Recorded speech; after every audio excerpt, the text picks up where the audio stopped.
of the pantheon of news I have here in front of me, here's one that particularly sickened me. Yeah, he was a socialist, but he meant well. You go back 80 years ago when his thought processes had already matured, talking about Ernest Hemingway. The choice you had was fascism and black uniforms and Kurtzel helmets and Benito Mussolini, or it was socialism. The banksters financing both sides, we now know in hindsight, put out that offer. And many well-meaning people went and became socialist and communist because they believed that was the system that was countering this. Later, they learned about Stalin and the rest of it. Many of them turned against it, like George Orwell, real name Eric Blair. But I have been touched by the novels of Ernest Hemingway. I read some of them when I was young and hadn't enough life experiences to then read them and to know that he was putting a lot of real things that happened to him and things that he saw and things that he reported on during the Spanish Civil War as a reporter, like For Whom the Bell Tolls. And it was known at the time,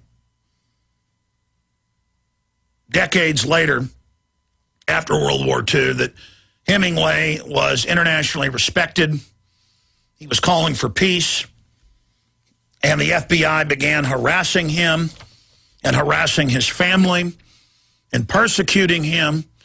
And when he said they were harassing him and tapping his phone, they came and arrested him and took him and gave him shock therapy until he was almost a vegetable. And he was so depressed that his intellect and his deep mind that gave him access to his soul had been burned away. He committed suicide. And they called him at the time a conspiracy theorist. A conspiracy. They took the conspiracy theorist and they strapped him down and ran blue lightning across his cerebral frontal lobe, left and right hemispheres. They ran electricity hundreds of times through his brain in the hatred of his humanity and his heart and his soul. They turned him into a zombie and then kicked him out on the street. And it didn't matter that his family and others said, yes, we're being harassed. They said, you're a conspiracy theorist, and they arrested him, and they murdered his mind. And now it's all been declassified. The harassment, the surveillance. Oh, the conspiracy theorist. Ernest Hemingway, murdered by the New World Order.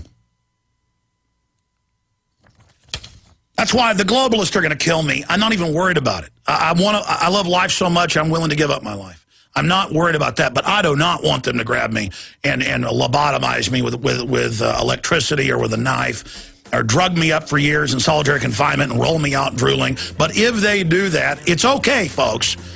That's because they're weak, they're fallen, they're scum, they're trash.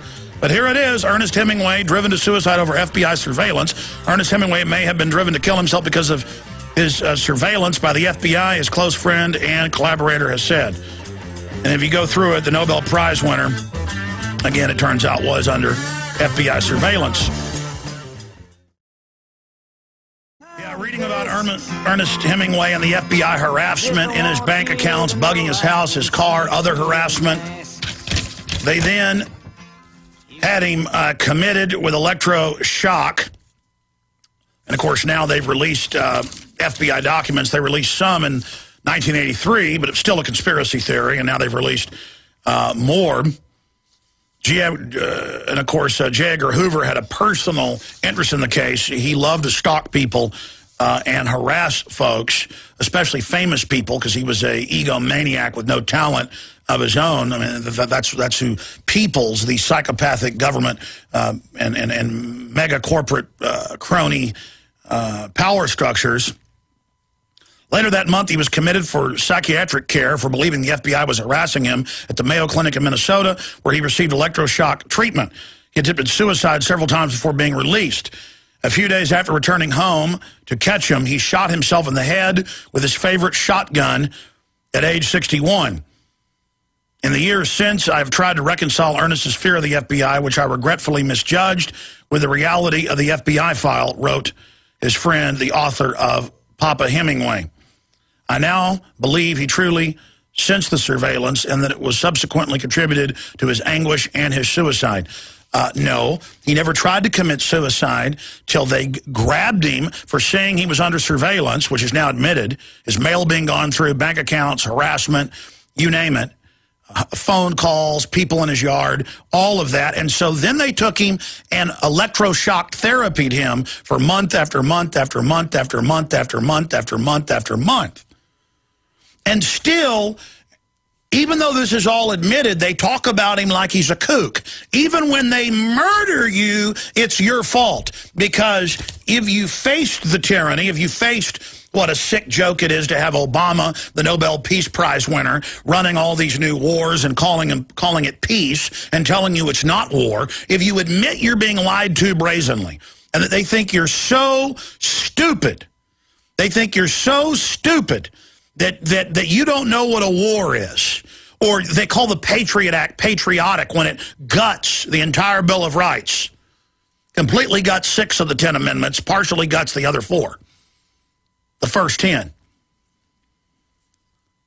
It's all a sick joke to these people to have all these talking heads on the Sunday shows in one unified attack on the Constitution and how it's outdated and a piece of garbage.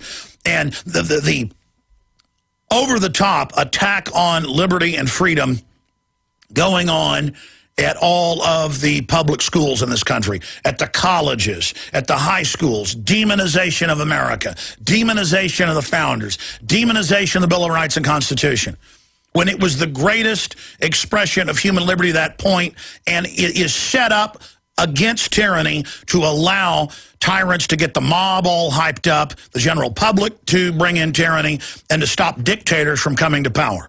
And they've worked around it. They've built giant bureaucracies. They've done their best to erode it.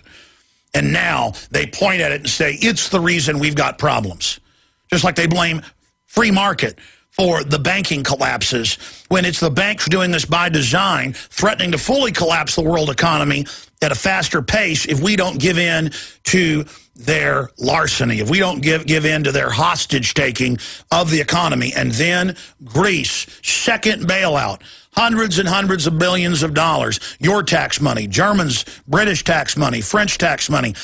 And we're told, oh, it's for those Greeks, and it's all to the private central banks that created the fraudulent instruments and put their people in as the finance minister and the prime minister 2.5 years ago and publicly had meetings about how they were going to bring the country down.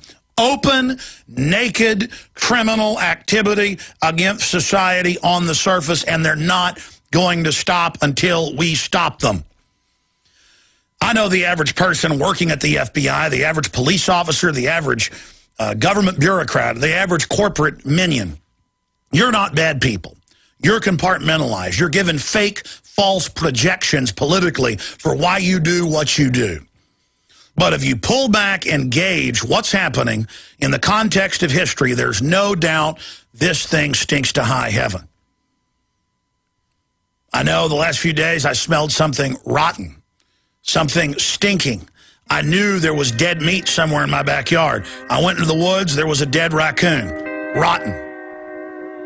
Well, you can smell the stench of tyranny, even if you try to live in denial. How are you ignoring it?